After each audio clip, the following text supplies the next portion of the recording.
Hello, Homestead. Please stand for the pledge. I pledge allegiance to the flag of the United States of America and to the republic for which it stands, one nation, under God, indivisible, with liberty and justice for all. Please stay standing for a moment of silence. From Homestead Media, this is HHS In Depth. Right now on HHS In Depth, it was a unique year for our performing arts teams, but even during a pandemic, our color guard team wrapped up its winter season. We'll bring you a look back at their successful season. Do you want a prom if it's going to be that way? And they decided that, boy, there's no way, that we don't think there'd be enough students interested in it. Plus, with the recent news of prom being canceled for this year, we found out the reasons why a socially distanced prom was nixed for the second consecutive year. Those stories and more straight ahead. Thank you for joining us today. I'm Caleb Wood. And I'm Nisha Lalleria. We start today's show with Homestead's Winter Guard. Even though their season came to a close a few weeks ago, they were able to reflect on a very successful season. HHS In Depth reporter Cora Shaw is in now to tell us more about their season. Because of the restrictions of COVID-19, winter guards across the country had to put a little spin to the competition season this year. Despite all of the changes, Homestead's Winter Guard was still very successful in their season. We have a lot of online competitions, so most of them are online, but our in-state competitions like IHSCGA are all in person, but we can have limitations on our members and like how many spectators we can have. So it's a lot different because we don't really get to experience what we normally do, especially at competitions. Practices are mostly the same, but competitions have been affected a lot, especially since we have to do video recordings. We recorded our prelims a couple weeks ago, and then we just recorded another prelims competition last week, and then we're recording for semifinals and then recording for finals. So every competition online, we're recording a new video so that as we get better along the season, we can show our improvements. Although there were many new restrictions compared to the years past, they were still able to create a touching show. One of our biggest obstacles was probably just people being quarantined because the spots on the floor are very specific to certain people. So like we have the understudies back there who have learned the flag choreography, learned the dance choreography, you can fill in for certain parts, but you can't just pick up weapon like that. So they aren't able to fill in her spot and there's kind of a hole on the floor, which is kind of odd. So we've really had to work around like girls who got quarantined or who had to stay home for a little bit or have been like out for a few weeks and had to figure out what to do with their spots on the floor so that it still looks like natural on the floor. Our show theme this year is people's faces. Essentially what it's trying to tell the audience is that everyone is the same no matter what you look like or anything about yourself. We want to convey the idea that we are all the same and that we shouldn't compare each other and that we shouldn't judge others. If you are interested in auditioning for Color Guard in the fall 2022 marching band season, auditions will be held May 17th through 20th from 6 to 8:30. Contact Jeff Gels at the email address shown below for more information. Reporting for HHS In Depth, I'm Cora Shaw. You saw a story last week about the changes that ceramics classes have made this year, but do you know what that has looked like for photography classes here at Homestead? HHS In Depth reporter Carly Flanagan brings you a story over what these changes are. With many fine arts classes having to change their curriculum, photography classes have had to switch from film to digital. Along with those changes came many adaptations that both Mr. Manko and his students have had to adjust to. So last year in photography, we were mostly in the darkroom and developing analog images, and we had to completely scrap that because we had students at home who didn't have the chemicals and the darkroom capabilities, and we had to make it a completely digital photography class, which left a huge gap in our curriculum because that's very time consuming. With that, learning how to edit digitally has had its challenges, and students weren't expecting it originally, but they've really done well and gone along with everything. With virtual students at home, many photography assignments have become independent for all photographers. Adjusting to those new requirements was an additional challenge that students had to face. Well, the reaction from last semester was pretty positive. The students really enjoyed the kinds of editing we were doing in our digital portion of the photography class, and so this semester we decided to add in more information about editing in Photoshop and adding some more lessons about improving their work digitally. Having students virtually hasn't had that much of an effect. Since we did go to digital, they're able to work on their work at home just as we're able to work on it here at school. It does limit some of their ability to use some of the props and equipment that we might have here at school. But overall, they've adapted well and they've found ways to make amazing photographs, so I've been really happy with that. With more vaccinations rolling out, digital photography may only continue for this school year. Within the next coming years, film can hopefully return to normal. Next year, our plan is to be in the darkroom. We're hoping to still keep some of the digital portions and make it easier for students to follow on Canvas the way we've done this semester, and also to keep some of our lessons that we've done, some of our writing prompts and some of our editing lessons that we've had that the students have enjoyed this semester. My main hope is that we never have to deal with Zoom again, and that I get to see all of my students face to face and get to work with them one-on-one. Whether you plan on taking a photography class next year or you have already taken it this year, Mr. Manko is determined to teach photography in as many fun ways as possible. Reporting for HHS In Depth, I'm Carly Flanagan. Next week, reporter Jenna Lane will be in to take a look at how Homestead science classes adapted to their new classroom techniques during the pandemic. After the cold and snow we saw earlier this week, we're finally transitioning back to warmer weather. I'll be back with the forecasts in a few.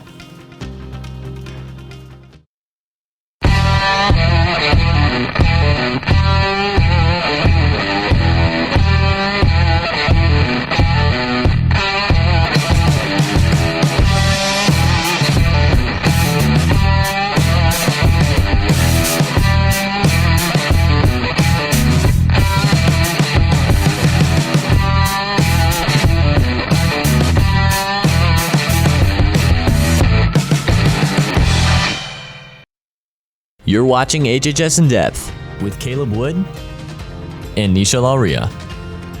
Congratulations to Homestead's Mrs. Beckman, who was named this year's Teacher of the Year at Homestead High School last week. Mrs. Beckman teaches Latin at the middle schools as well as Homestead High School. She is now in the running for SAC's District Teacher of the Year. If you see Mrs. Beckman, be sure to congratulate her on this honor. Seniors, it is that time of the year. If you would like to have photos of you and your friends in the graduation video this year, please send your high-resolution photos to hhsindepth@gmail.com. Please only include seniors in the photos you send.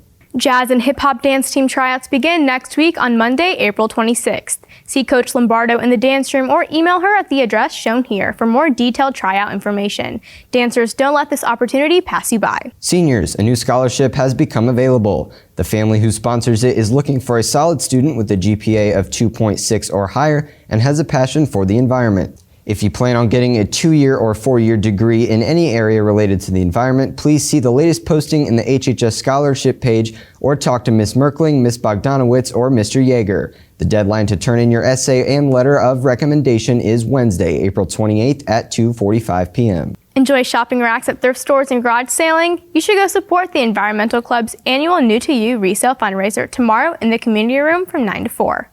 Find all kinds of treasures, all while supporting an important cause. All proceeds benefit the Environmental Center and it's open to the public. Enter through door 1, that's tomorrow from 9 to 4.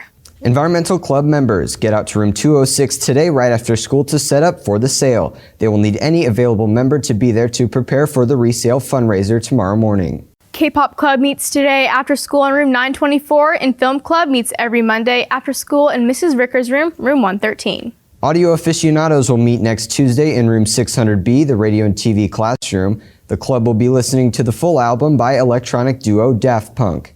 Not a rookie, be a bookie, all while enjoying a cookie at Homestead's Book Club. They meet every Monday from 2:45 to 3:30 in Mr. Beer's room, room 117. They'll discuss their favorite books, short stories, and pieces of literature with, yes, plenty of cookies. For the past few weeks, there have been posters hanging up around the school informing students about the trips Homestead has planned for the next few years. Reporter Nada Dahouk is in here now to bring you the second part of the 2-part series showing you how to sign up for these trips.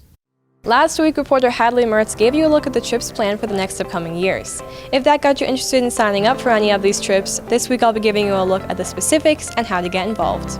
One part of the trip many people are interested in knowing about is where students will stay during their time in a new country, and whether it is the same or different for parents. For our trip, the travel company actually accesses and signs us up for all the different hotels in which we are going to stay. We have no outdoor, like camping or facilities planned for this particular trip, so it will be in hotels. There is a slightly different process for parents. There is a slightly higher cost to them because they are in 2-person rooms, not in 4-person rooms. And while this unique opportunity is not found in many high schools, many people's first concern is the pricing for different locations. The trip to the Galapagos Islands through EF was definitely a couple $1,000s less than it would normally be. So they really work hard on giving you the best quality trip for the price. So it's going to depend individually on the actual trip and where we're leaving from and all of those types of things. And if you're interested in learning more about a trip or traveling to one of these foreign countries, the process for signing up is a simple one. The way to sign up would be to contact the teacher that is running the trip and then sign up either by email, or you can take a picture of the QR code and that will send you to the sign-up sheet and the website that you'll sign up at. Once again, here is a look at all the Homestead sponsored trips being taken.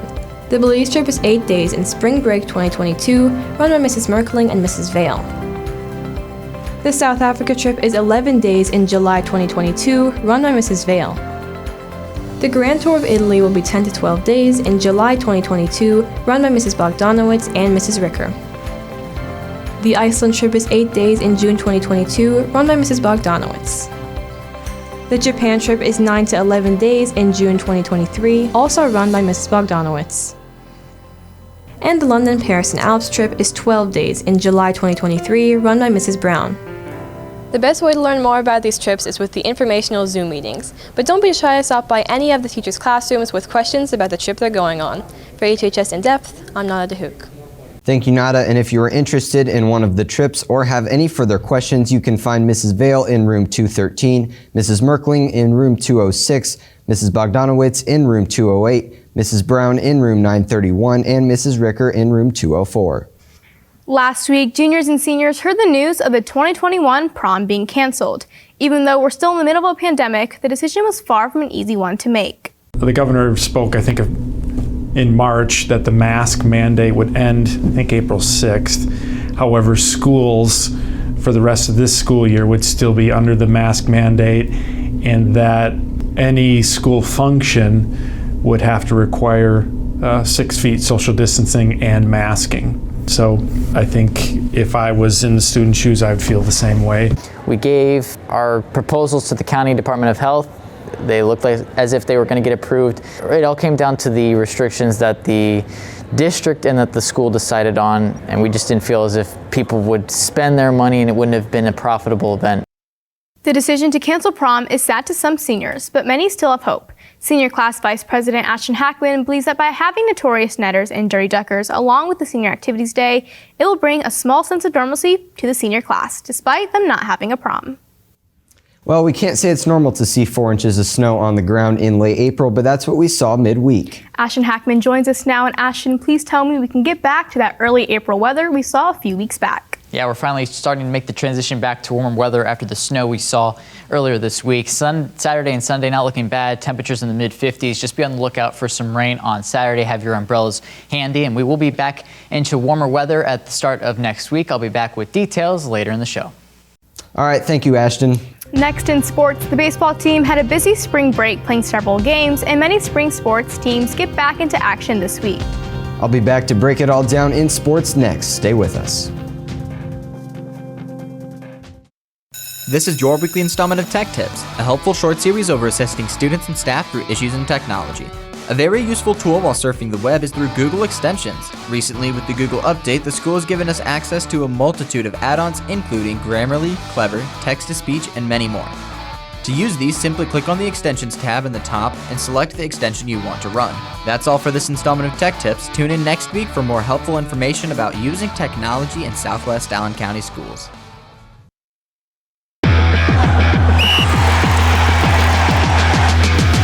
Welcome back. Several sporting events were canceled this week due to the late winter blast of snow. The baseball team was still able to get in their game against Norwell on Monday. Homestead would trail 4-0 after 3 innings until the Spartans would find their stride in the 4th. Carter Matheson knocked one out of the park along with 2 RBIs. The Spartans would score 4 runs in the 5th to rally late in the game and take down the Knights 6-4.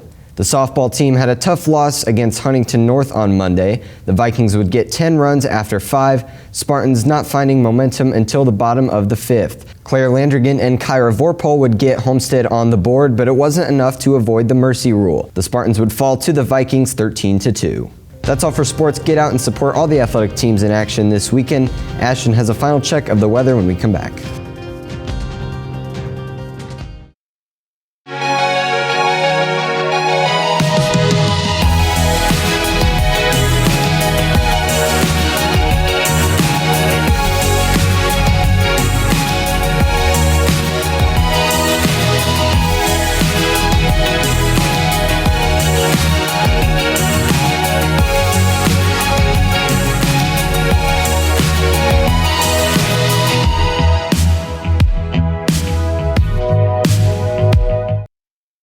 We're in the mid-50s this weekend with chances of rain on Saturday, and the start of next week looks pretty warm with temperatures in the 70s on Monday, past 80 on Tuesday, and then rain and warmer weather sticks around at the end of next week with storms on Wednesday and rain on Thursday.